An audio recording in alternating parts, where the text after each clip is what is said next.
Olá a todos. Neste vídeo vamos falar sobre um dos instrumentos mais importantes para entender o que o mercado está antecipando, que seria a curva de juros. No Brasil, essa curva é construída com base nos contratos futuros, que são negociados na B3, e eles refletem a expectativa de vários agentes econômicos, referente à inflação, atividade econômica e à política monetária. O comportamento da curva pode sinalizar, por exemplo, se o mercado espera crescimento, recessão, cortes ou altas na Selic.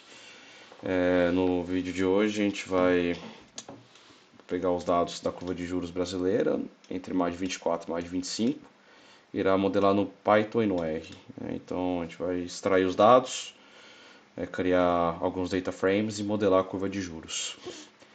E a curva ela pode ser estruturada a partir de três variáveis, como nível, inclinação e curvatura, que são os três principais fatores que explicam o aumento da curva. Começando pelo nível, que se refere à altura média da curva. Então, quando as taxas de juros sobem, a gente entra num movimento chamado bear. É como se fosse o bear market, né? É só pensar que quando o juros está subindo, se aumenta a taxa de desconto e o preço das ações cai. Ou quando a gente está em bull, quando há uma queda das taxas, que é exatamente o efeito oposto do bear. E o nível é fortemente influenciado pelas expectativas em relação à taxa Selic. Então, muitas vezes a gente tem expectativas e se o Banco Central ou o Copom ele sobe os juros acima do que o mercado estava antecipando, a gente tem um aumento da curva mais forte, né, por exemplo, no nível. E um outro fator que é a inclinação, que é a diferença entre juros de longo prazo e de curto prazo. Então, por exemplo, a curva de juros pode estar inclinada ou steep, que ocorre quando as taxas de juros de longo prazo estão maiores que a de curto prazo. Ela pode estar invertida, quando os juros de longo prazo estão menores que a de curto prazo. Ou ela pode estar flat, ou seja, quando há uma aproximação dos juros de curto prazo e de longo prazo. Então temos aqui alguns exemplos misturando, né, o nível e inclinação, que seria, por exemplo, o Bear Flattener, ou seja, é bear, ou seja, a taxa de juros está subindo, só que a taxa de curto prazo está subindo mais que a de longo prazo. Ocorre um Blue Flattener quando a taxa de juros cai, só que a taxa de longo prazo cai mais do que a de curto prazo. Então dá para ver que a curva está ficando mais plana. Bear Steepener, quando a taxa de juros sobe, só que a taxa de longo prazo sobe mais que a de curto prazo. A curva está ficando mais inclinada. E o Bull Steepener, né, a taxa de juros cai, só que a taxa de curto prazo cai mais. E, por exemplo, no dia 16 de maio, na semana passada, a curva se encontrava invertida, ou seja, o longo prazo, a taxa de juros de longo prazo estava menor que a de curto prazo, né? Ou seja, a taxa de desconto de títulos de longo prazo está menor, ou seja, está mais caro. O mercado está comprando mais títulos de longo prazo, talvez porque esteja precificando que daqui a alguns anos ou nesse ano o Copom vai começar a cortar a taxa de juros. E começando a extraindo os dados da B3, que é um dos maiores problemas. A gente tem o problema da obtenção da estrutura dos dados, porque a B3 não oferece uma API pública integrada e a gente não consegue acessar de forma automatizada os dados da curva. Então a solução seria baixar o CSV no site da B3, porém ele só permite baixar por data, não permite puxar em múltiplas datas. Então se eu quero puxar em mais de 200 dias, eu teria que baixar 200 CSV na mão de cada dado, que é humanamente impossível. Mas temos uma solução, que é por causa desse grande homem chamado Wilson Freitas, que desenvolveu a biblioteca RB3, um pacote do R, para extrair os dados da B3 de uma forma mais automatizada. Ele até mesmo fez essa frase: os arquivos disponibilizados no mercado financeiro brasileiro são idade da pedra. E realmente, porque, por exemplo, se eu quero puxar os dados da yield curve dos Estados Unidos, é muito mais fácil. Eu vou lá no Way Finance, jogo só os comandos no R e já tenho tudo isso de forma automatizada, né? Eu posso ir atualizando dia a dia só apertando um botão. Então essa biblioteca permite, né, eu extrair de forma dinâmica aqui os dados da B3. E aqui eu abri o R, então eu começo baixando essas bibliotecas. Eu pego a data que eu quero, que seria do dia 19 de 5 de 24 até o 19 de 5 de 25. E geralmente é relativamente simples, é só apenas utilizar essa função YC_get para puxar os dados da yield curve.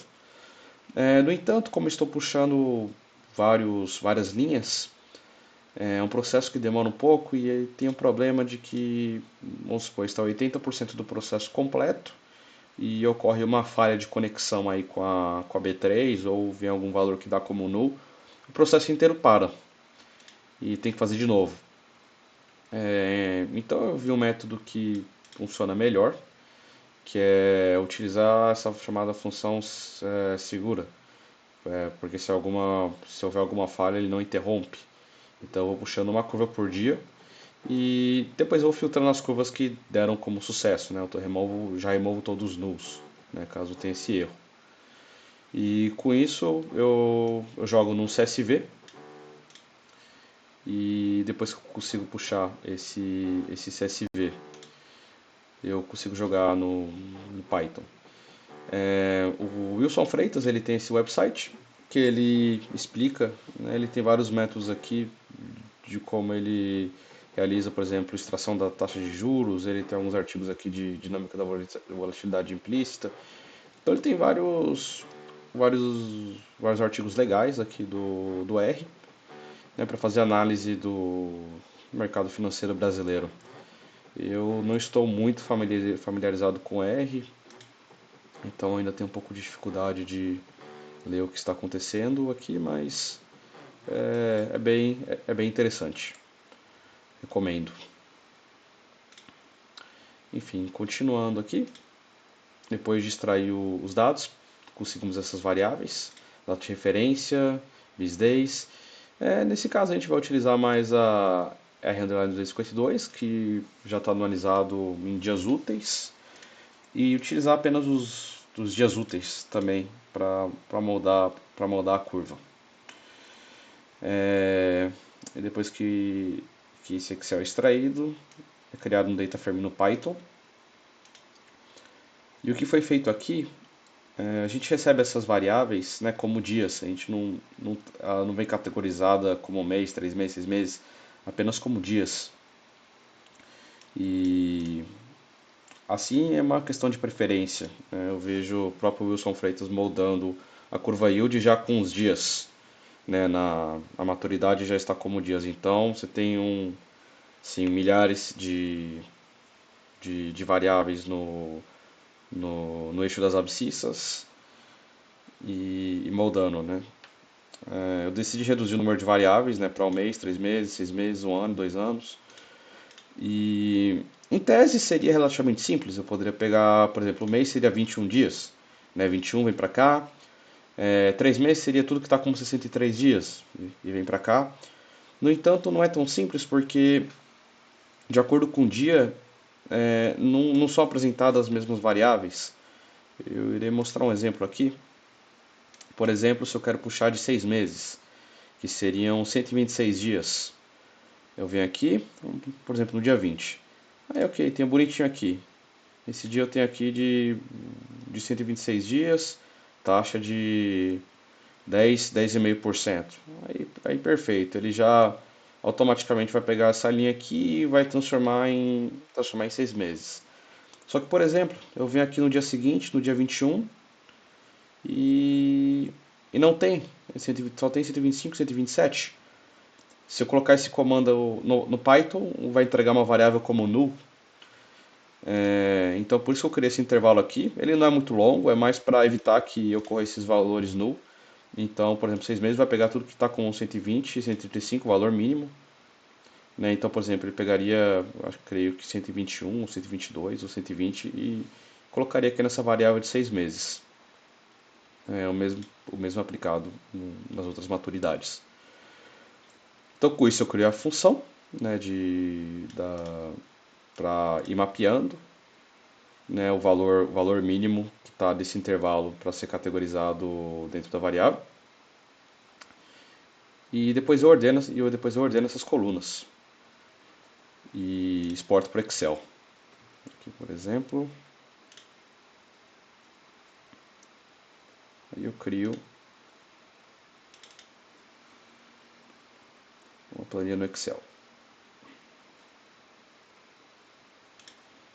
E aqui dá para verificar que veio tudo bonitinho em uma variável como null, então funcionou bem. Reduzi drasticamente aqui o número de variáveis da maturidade, apenas para um mês, 3 meses, 6 meses, um ano, 10 anos, 20 anos. Aí já dá para moldar, né? Ver como tá. No ano passado estava com 10,4% de um mês e nesse, nesse mês 14,6%. E é isso aí, eu tenho. Aí o data frame foi criado, aqui já está aqui. E se eu quiser, eu posso também colocar outras variáveis, como por exemplo o slope, que seria a curvatura. Eu posso dar um nome aqui de slope, yield curve.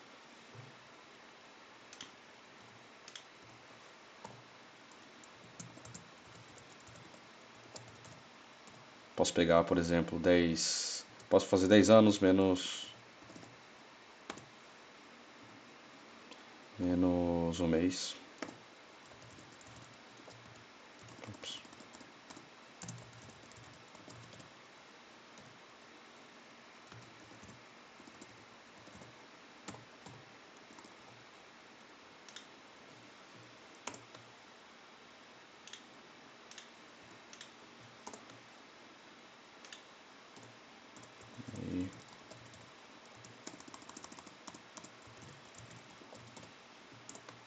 Aí, aí, por exemplo, eu tenho um slope de cada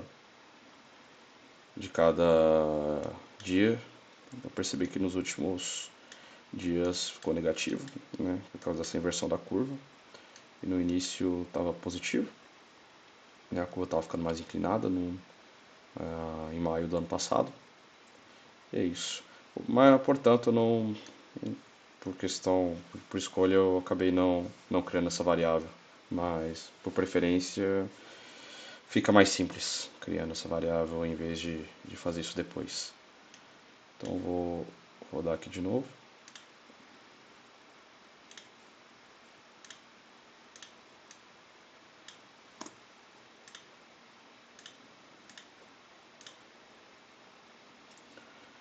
Aí, ok. Agora eu vou começar a moldar aqui o plot dinâmico. Eu vou só fazer um pequeno ajuste para deixar tudo em percentual. E eu vou criar aqui as chamadas timestamps. O que seriam essas timestamps? Bem, olhando pelos dados, deu para perceber que a curva de juros brasileira passou por diversos fenômenos aí nesse intervalo de um ano. Olhando entre junho e dezembro de 24, eu posso categorizar como aí entre junho, agosto, setembro, outubro. Ela passou aí por um slight steepening e depois ela ocorreu um bear flattener,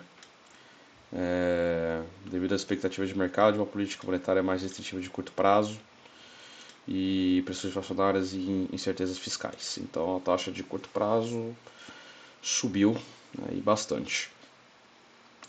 Mas teve um movimento bem acentuado entre dezembro e a segunda semana de janeiro. Acho que todos devem ter sentido, né? O Copom aumentou a Selic um ponto percentual. E foi um fenômeno meio que engraçado, porque o Copom elevou o Selic. Eu lembro que no mesmo dia o dólar caiu bastante, mas depois ele explodiu, né? Chegou aí 6,20, aí devido a esses problemas aí do anúncio de medidas fiscais que foram suficientes. Então, a expectativa de inflação e aumento de juros no longo prazo aumentaram assim de forma drástica, teve tipo um super steepening. E entre janeiro e maio de 25 ocorreu aí primeiramente um bear flatter, né? A taxa de longo prazo se estabilizou, mas o curto prazo continuava subindo, principalmente porque o o Copom elevou a Selic para 14,25%. E assim, o início da curva, o Banco Central, né, o Copom, ele tem, é onde você controla, né? Basicamente o Banco Central controla aí o início da curva, né? Agora o final da curva vem mais pelas expectativas de longo prazo de inflação, de inflação e expectativa de inflação, por exemplo. Então ficou invertido, né, devido ao aumento da demanda de títulos de médio e longo prazo, diminuindo as yields, ou seja, ficando mais caro. Porque devido à especulação de queda de juros nos próximos anos. Então eu criei essas três timestamps. Então temos aqui o timestamp de December Start, January Second Week, e criar esses intervalos, né? Before December, during December, after January. E depois realizar uma combinação, né, desses três intervalos para a gente conseguir nomear e ver o que está acontecendo com a curva, né, durante esse tempo. E depois criar tudo, deixar tudo numa lista, né, do X-Labels. E depois criar os plots, né? Então foi aqui já criado aqui o modelo aqui dos plots, como ele vai ser formatado. Aqui, por exemplo, foi criado esse subtítulo, Brazil Yield Curve. No X-Label temos a maturidade, no Y-Label temos a taxa anual. E toda aqui mais as partes de questões estéticas, né? Como que eu quero. Tem que ter uma nota de rodapé, tá em itálico. E aqui uma questão de preferência, como eu decidi de última hora incluir um slope, eu não tinha pensado em criar uma coluna para isso, que nem eu fiz aqui no exemplo. Então eu acabei criando tudo isso nessa variável, não no data frame, mas no gráfico diretamente. Creio que seja mais complicado dessa maneira, mas eu acabei fazendo assim. Mas também vocês também podem criar uma coluna, né, do slope e o gráfico atualizando dinamicamente de acordo com a mudança na coluna. Então eu acabei complicando, eu criei a variável do slope diretamente no gráfico e não no data frame. E a gente criou aqui uma função justamente para criar tipo no subtítulo o que está acontecendo, né? Então eu defini aqueles timestamps, então tudo que está no determinado timestamp, ele tem uma descrição do que tá acontecendo em cada timestamp, em cada dia. E depois eu criei o init, que ele meio que reseta, né, para começar tudo do zero. E depois o update, ou seja, o que esse update faz? É uma função de atualização, né? Ele vai alterando cada variável para cada frame que ocorre nesse gráfico. Então eu tenho aqui a data que está no index de cada frame, ou seja, cada frame que vai passando vai trocando a data, as yields, né, que seriam os valores, e eu, eu determino o que está no eixo das abscissas, das ordenadas, e eu vou criando aqui os slopes, né, que seja de 10 anos menos um mês. Aqui é preferencial, caso queiram, pode colocar 20 anos ou 2 meses, o que achar que faz mais sentido. E ele vai, por exemplo, se tiver um aumento do slope, a coloração que muda vai para azul, se tiver uma diminuição do slope vai para vermelho, e vai fazendo isso. É uma função que vai atualizando esse slope de forma dinâmica e, né, e trocando, né, o slope daquele tempo e, indo, e se atualizando. E com isso, né, eu tenho aqui a line do return, onde eu vou tendo as variáveis que vão atualizando de acordo com cada frame. E para realizar a animação, né, eu criei essa função aqui para criar a animação e fazer o GIF. Tem esse billet, tem que deixar como falso, senão não vai aparecer a função do slope. E ok. você pode controlar aqui os frames, né? Estou atualizando de 2 frames por cada segundo, pode colocar um frame, 3 frames, o que facilitar melhor a visualização. Eu vou rodar aqui.